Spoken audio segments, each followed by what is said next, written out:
partnerships are actually what we're all about, and it's nice to see us being able to do these kinds of things with partners, and I just want to thank them for participating in this as well. And then our key sponsors in terms of Eli Lilly Canada, Shire, and AgeWell. Also want to emphasize the important role that the City of Mississauga has played in this as well too, and the ability for us to come out to this fabulous facility to be able to undertake this event. And we certainly look forward to hosting more events here and being part of this. And so thank you to the City of Mississauga for their efforts in doing this. It's great to be here and to celebrate the technologies that are going on. And we've got 25 fabulous opportunities here that you can learn more about if you hadn't had the opportunity. But in my walking around and in chatting with people, it's very interesting to see the progress being made, the opportunities being created, and the world-class science that's going on here in Ontario. And that's what this is about. It's really about celebrating the opportunities that are here in that world-class science. And by the way, if you don't know, in Canada, Ontario is #1 in terms of neurosciences activities, and we need to celebrate that more. We've got over 100 institutions engaged in activities. We've got 800 researchers in Ontario that are engaged in activities, and an estimate of 130 companies that are also engaged in it. So we have a solid core of activities going on here, and we need to celebrate that. And one way of actually recognizing that and celebrating that is that we're also launching and have launched our new OBI company portfolio page on our website. So if you want information about what's going on in terms of neurosciences activities here, go to our website, www.braininstitute.ca. Click on the commercialization field and you can get a lot of information right down into details about the companies that we've been working with. You can go to our asset map and get details on information related to other companies and researchers and institutions. And there's lots of other information regarding events and activities on the website itself. So I encourage you to go directly there to look at what's happening, to learn more about the opportunities in neurosciences and the activities that we're undertaking. I think it's a fabulous place to go, and I think we've got lots to learn about in terms of neurosciences activities in Ontario, and lots to celebrate, which we're here about today. So, pitch sessions. And I'm really excited to actually kick off our first ever Entrepreneurs Pitch Challenge. And you'll learn more about this, but there's an opportunity for you to participate in this as well. This will be an interactive session for all of us, so I'm looking forward to it. This is about celebrating the conclusion of our 2015 program for entrepreneurs. We have 5 entrepreneurs who will be competing in today's pitch competition, and they're going to showcase their newfound skills for a chance to win a grand prize, a prize valued at $2,000. And it's thanks to our sponsors that we're able to do these kinds of things. So the prize includes a cash prize as well as a 1-year membership with the Neurotechnology Industry Organization. And so that will allow them to gain some valuable contacts as part of it. So first, some background for you. So you're probably wondering, if you've seen our sign, do we not know how to spell? Like, entrepreneurs are not usually spelled with an O and an N. But really, that's because what we want to reflect on here, that this is about Ontario Neurotech entrepreneurs. And that's an important new name for our program, to actually recognize that this is really about Ontario's neurotech community. And we've been running the program for 5 years, and we've had a great deal of success. And it's really dedicated to the growing and innovative neurotechnology cluster that's here in Ontario. And we love to see these kinds of things happen, and we see more opportunities for these to develop and grow. Through the program, we've been providing $50,000 a year to individual companies and to helping them get started. It's money that they can actually use to feed themselves with in that sense, but we also provide them with a lot of other mentoring and development supports to encourage them and to keep them going. And we think it's working, because we have 34 that we're working with today, and that is a fabulous opportunity here to continue to develop innovative opportunities here in Ontario. But not just innovative opportunities for economic development purposes, but innovative opportunities that can improve healthcare as well too. So that is the things that is critical and different about the way at Ontario Brain Institute that we operate. We're not just about commercialization, we're not just about research, we're not just about healthcare. We're about how we can do all three of those. How do we enhance research activities? How do we improve healthcare, and how do we get economic opportunities to come out of it? And that is unique and different in terms of organizations around, and that creates, I think, a different atmosphere and different opportunities for people to be collaborative, partnering, and integrated together to work together towards solutions. So anybody in the audience who is interested in the program and who thinks this might be worthwhile for them, our next round will open in January 2017. And so there is information, I think, at our OBI booth on the program, and you can certainly follow up with people at the booth. And you can watch our website, because we will be announcing activities related to that on our website. So, just one last thing. And how do we know that we are actually being successful at this? And it's not just the fact that we've got 34 entrepreneurs still running. They've actually raised $17.2 million in follow-on funding. And they've really integrated themselves into the neurotech cluster here in Ontario and creating new jobs for themselves and for others. So I think those are real clear measures of success in terms of the activities that have undertaken. Okay, so now on to the interactive part of this activity today. We're going to have pitches. Everyone's going to speak for 3 minutes, and then the judges are going to have 3 minutes for question and answers. I'm the timekeeper.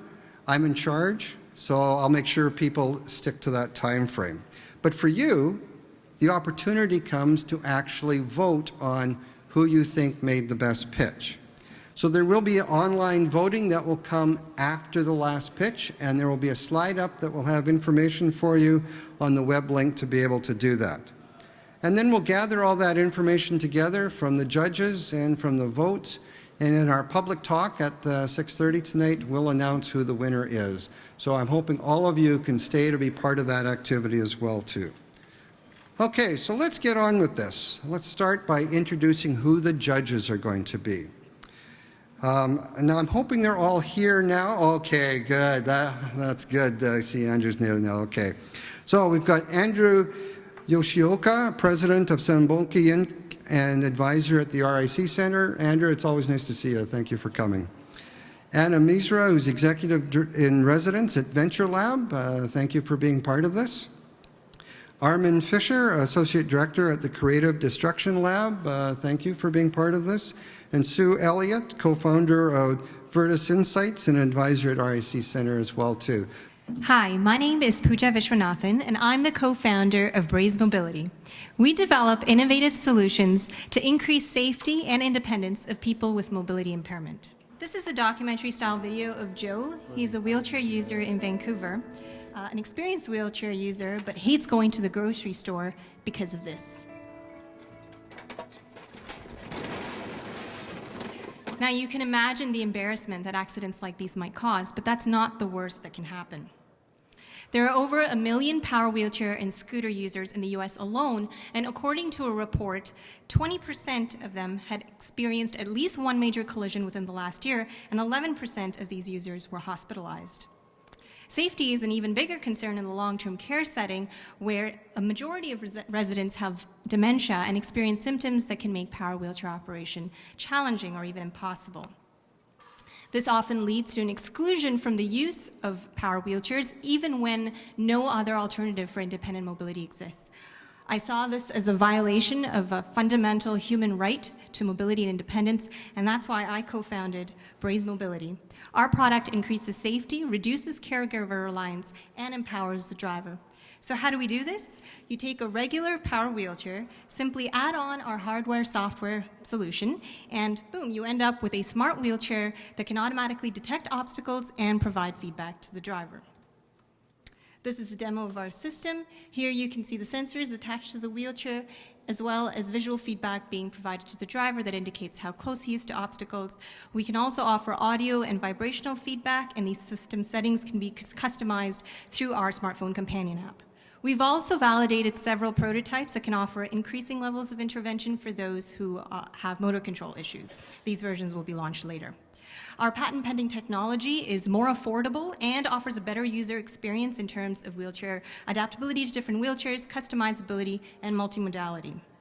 We have experience working with some of the largest manufacturers in the wheelchair space and have created a go-to-market strategy that's based on this experience. We plan on selling to drivers and families first and then to institutions. While we're starting with power wheelchair users as our entrance market, our system can in fact be adapted to other mobility devices as well, giving us access to a larger market. We'll sell both online and through distributors. Here are the types of institutions that have self-identified as potential buyers. We're continuing to identify others. Some therapists have also expressed interest in using some of the data that our system can collect in order to do things like training and assessment, remote safety monitoring, as well as long-term monitoring of device use. This is the core team. I have a PhD in robotics and assistive technology and have been leading smart wheelchair research and international collaboration over the last decade. My co-founder, Dr. Alex Mihalaides, is an internationally recognized leader in technology and aging. We also have expertise in design, manufacturing, and accessibility, and have several advisors through various partners, including OBI.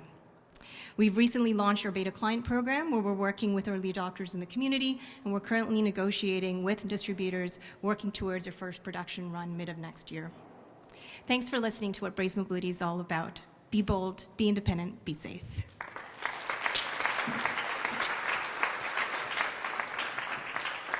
Your software is machine learning based, as far as I know. I think I mentioned this. You need basically training. You need to train your algorithm. For this, you need good data. And so how much data do you need to get a good algorithm? How often how many chairs have been involved in this so far? Right.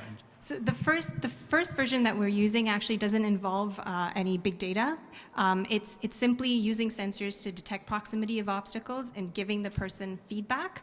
As we go on and as we install more of these systems, we get more data to be able to do things like, for example, learn how the person might be deteriorating or improving over time. So that's not actually a feature that's in the current version, but that's what we hope to build up by having a bunch of these in the market.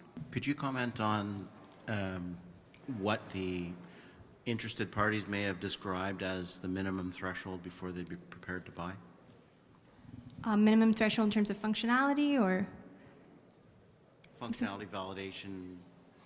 Yeah, so I mean, we already have interested buyers. I mean, we've had customers as well, end users as well as caregivers who are really concerned for safety of their loved ones, and so they love the fact that the end user can still have control and get that feedback about proximity to obstacles. We also have institutions, as Veterans Affairs was actually one of the institutions that showed a lot of interest because they've been looking for a solution like this and haven't seen one in the market. Hi everyone, my name is Kianu Shapuri, lead scientist at Tesonix. I have a PhD in biomedical engineering from U of T, and today I'm here to introduce to you our new technology, SonoBrain, which basically is a portable ultrasound imaging system for diagnosis of traumatic brain injuries and blood vessel abnormalities directly through human skull. Traumatic brain injuries are well-known traumas and don't need much of introduction. I just would like to mention that they are a major cause of death and disability around the world. And just to have an idea of the size of the issue, I should note that every 6 hours, one Canadian suffers from traumatic brain injury, and it happens every 23 seconds in the United States. So we categorize the brain traumas in two, static and dynamic. Static traumas are caused by static objects, or either foreign objects, or blood clots, which are also leading cause of strokes. The dynamic objects are formed either by bleeding inside the brain tissue, which are called hematoma or hemorrhage, or by deformation of blood vessel, such as narrowing, which is called stenosis, or ballooning up, which is called aneurysm. Currently, there are several imaging methods, as everyone knows, MRI, CAT scan, PET, and EEG. But the primary goal of our project and the main idea behind our technology is to have a portable system for situations where MRI and CAT scan and other imaging modalities are not available or hardly accessible. such as traffic accident scenes, battlefields, sport fields, ICU, NICU. We're transporting patients to MRI imaging facilities are associated with major complications. So we came up with a solution, SonoBrain, which is an ultrasound system which is portable, provides immediate diagnosis, live image. It has lower cost compared to MRI and CAT scan, no ionizing radiation, and it has less energy demands as well.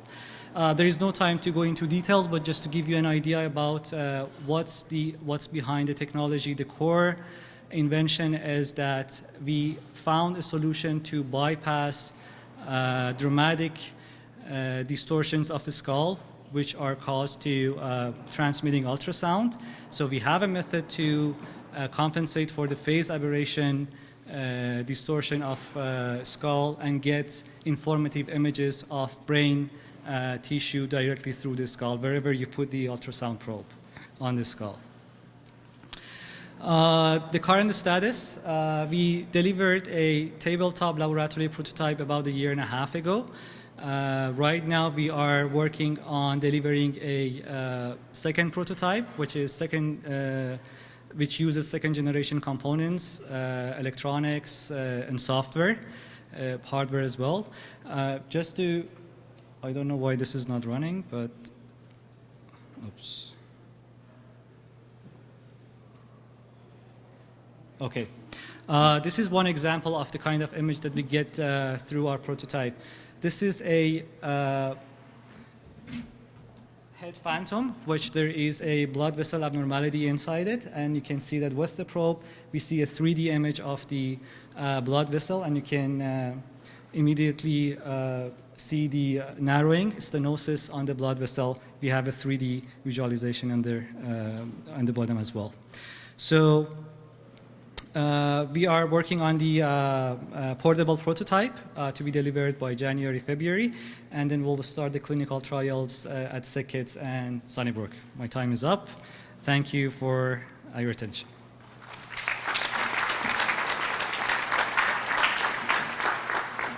Could you comment on where you think your price point would be versus the procurement threshold for this kind of equipment at hospital? Well, it is probably too soon to give it an exact value, but it will be in the same range of normal ultrasound machines. So our technology will be a modality which is added to a normal ultrasound machine. Yes, we have two methodology patents on this, on the phase aberration correction part, and we will have a device patent when we have the prototype. Numbers. Well, we haven't done the exact market analysis at this point because we need to do clinical trials first. But just to give you an idea, every hospital or emergency facility can use a device like this. All the paramedics, they can have something like this, but they cannot provide numbers at this point. Okay, but what segment do you think would be the first to take this up? Do you think it would be paramedics, or have you looked at sort of where this really resonates? Yeah, we have very major interest from Sunnybrook and SickKids. The SickKids, they really look for something to be used at NICU, which is basically ICU for newborns. Transporting newborn babies, premature babies to MRI and CAT scan has certain complications, and they are really trying to avoid that. They need a bedside system, turnkey, to see any hemorrhage, bleeding, in their case IVH, in case of newborns for babies. So that would definitely be the first market. And also at Sunnybrook, they showed interest for paramedics. So I think these two markets will be the first that we'll hit. Hi, good afternoon, everyone. My name is Jonathan Lung, and I'm from Sojourn Labs, where we try to solve smartly everyday problems. Today, the problem that I'd like to discuss with you is transportation. One way that people often get around is cars. They're very safe, comfortable, and convenient. Other people try to get around in bicycles, which are environmentally friendly, they're healthy, and they're also affordable. But for people with certain disabilities such as Parkinson's or stroke, None of these have the attribute which matters to the most. That's accessibility. So people who have Parkinson's and stroke can't always get around by themselves, and they need help from other people. Sojourn Labs has a solution to that, and we're doing that by creating our own vehicle, which is a car body with an electric tricycle inside. In regular electric bicycles, we have a vehicle that has pedals that are connected to the wheels directly. And that means that every sort of mistake you make when you're pedaling, like let's say you have Parkinson's and you have jerky motion, so instead of having nice smooth motions, you move jerkily, that translates directly to the wheels. With Sojourn Labs' Bionic Zoom Drive, this is all taken away because instead of going directly between your feet and the motor, we actually bypass through a computer, which is able to smooth out irregular motions and is also able to compensate for any sort of things that happen, like in stroke, where half of your body might be weaker than the other. We can actually make the pedals easier to pedal for someone who has stroke on their weak side. There are several competitors in the space, but we beat them on several metrics, of course. And it's a growing market. And it's not just for accessibility. This is just the entire electric bicycle market that we're taking. So it's a very large market. And our vehicle happens to also be accessible to people who have Parkinson's and stroke. We plan on making our money by selling our vehicle directly to consumers and also eventually to businesses such as deliveries or governments that want to do last mile transportation. And so that allows us to have both one-time revenue sources and also continuous revenue sources through offering different services. Our company has a full complement of technical expertise. So we have a mechanical engineer, we have an electronics engineer, and myself, and I work on software. We are trying to get we're going to get our vehicle to market next summer, and we are looking for another $50,000 in order to get there, in order to get our first prototype out there.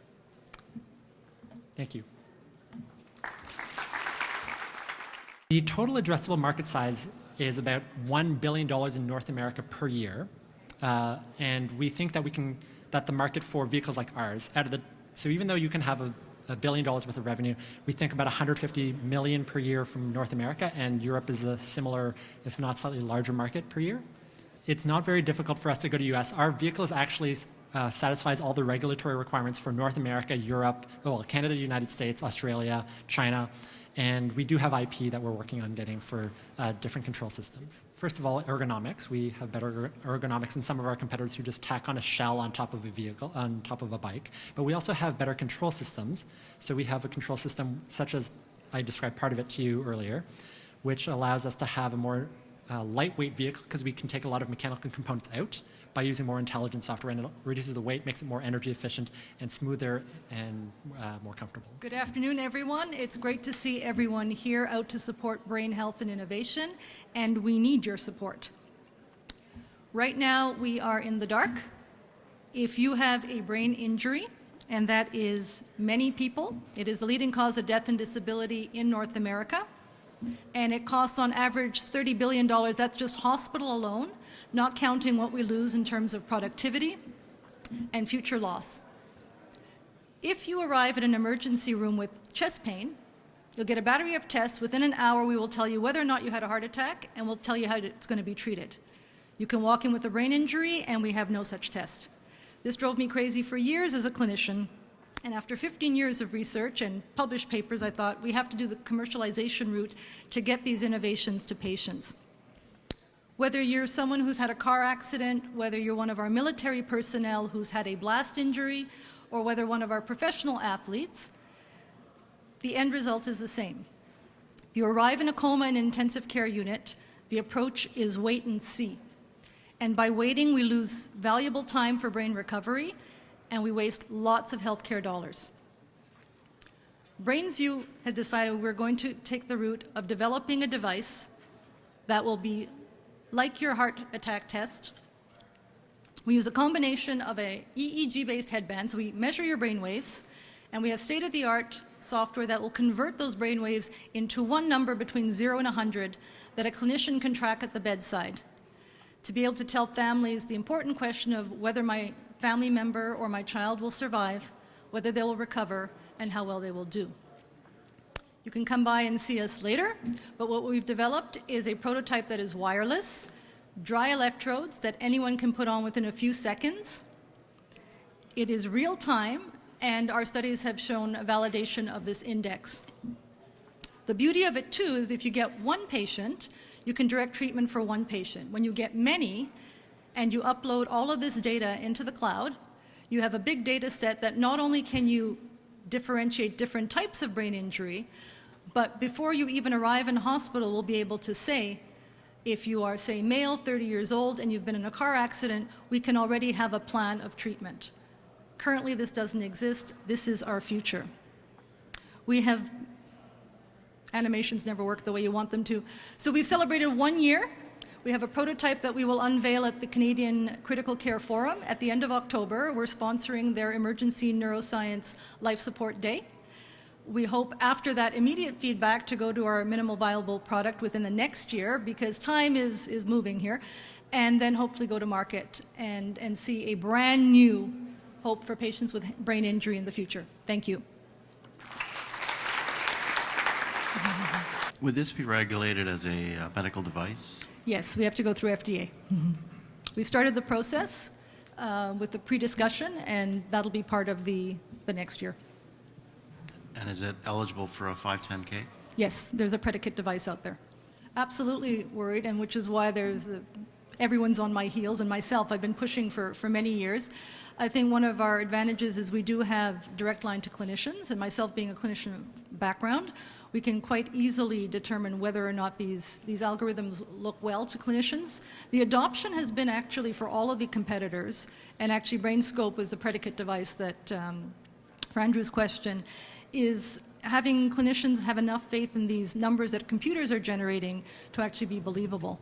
And we've got that interface. I agree it's crowded, and all of us have the secret sauce, which is our algorithms, and each one is claiming that it is the one. My name is Mark Tucci, and I'm a co-founder of Neurocognitive Assessment Systems. Neurocognitive Assessment Systems is in the business of unlocking the brain, and I hope you all are asking yourself, what exactly does that mean? Let me tell you a little bit about Rohan's story, because he's a brain that we unlocked.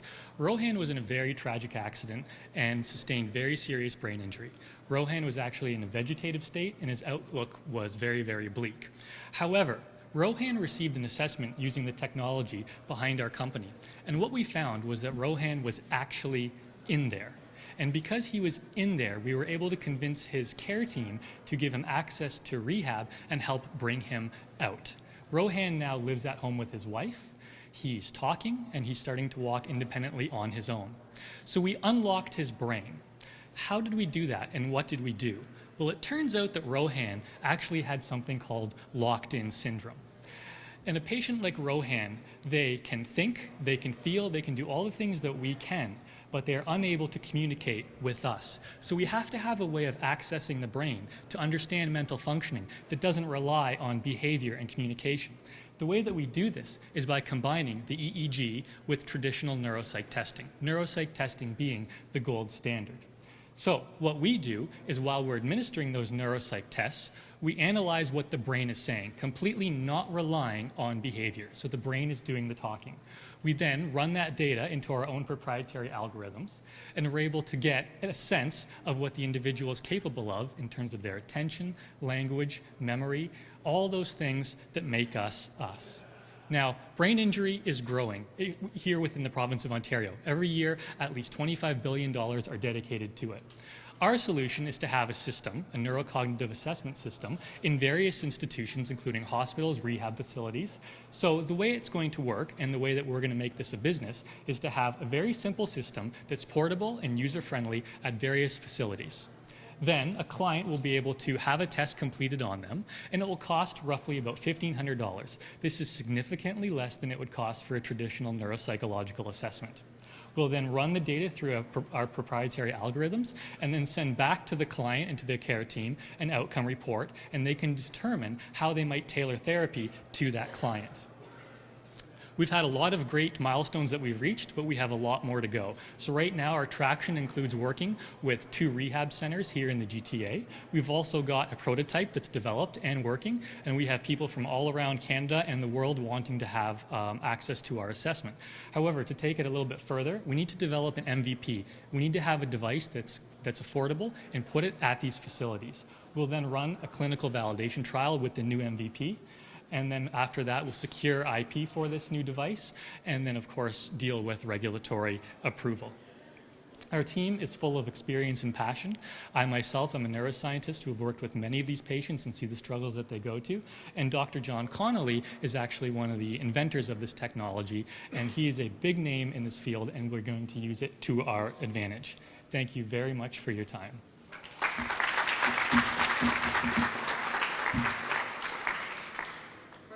In the very near future, the way it's working right now is it's all being processed manually. With machine learning and to the development of algorithms, our hope is that what we will eventually have is a system that will just send that report directly back out of what it's being input through. So there'll be a laptop that's collecting the data, and machine learning is analyzing it live on the fly, and then basically it'll just be some calculations and an output right back to the user. So the biggest competition would be what would be the status quo, so traditional neuropsych testing. However, there are other companies, including Vera, who just spoke, who are doing things similarly. Now, what we're doing that's a little different is instead of giving a brain score or maybe predicting the outcome, we're going to be telling you more personal information about yourself. So this might be an after the initial injury to determine where does this person need help? Is it in their memory, attention? How are they processing language? So from a competitive analysis, we're in a little bit of a different space. We're telling you more about the individual than predicting outcomes. Ultimately, it's going to have to come from whoever's in charge of care, and that's what we've been finding is that generally speaking, with where our trials are, they'll deal with figuring out what to do as long as we can tell them where this person is at. Do you have that's out there that's in the public domain that people can look to say this is? Yeah. A one-off isn't enough. So we don't just have one-off. We've done a couple of small stroke studies. We've done an autism study. We've also worked more generally with traumatic brain injury and also cerebral palsy. But right now we're at the stage of we've just finished an exploratory study in both traumatic brain injury and autism. The reason we're going down that road is it's probably the biggest market and most accessible in terms of lowest hanging fruit, the least red tape. Yeah, and who we're bringing this to market through. So generally through rehab facilities versus hospitals because there's just less red tape to deal with. But those are the groups that we're targeting, and we are about to commence a validation study with when we finish our MVP, which will focus on brain injury and autism again. Part of the activities that we had on earlier today was our first ever Ontario Entrepreneurs Pitch Challenge, where last year's entrepreneurs who just completed their program with OBI presented their pitch about their technology and their company. And you may have seen the video that was playing earlier. I'm excited that we will now announce the winners of the Pitch Challenge, the grand prize valued at over $2,000, including a cash prize and a one-year membership in the Neurotechnology Industry Association based in San Francisco. There we go. Okay, so the runner-up of this program is Jonathan Lung. And so perhaps you guys could join me on the stage here. And the winner is Vera Nedatovich, who you saw in the video a moment ago. So join me in congratulating these two. Congratulations. Thank you. Congratulations. Thank you so much. Just a pleasure. All right.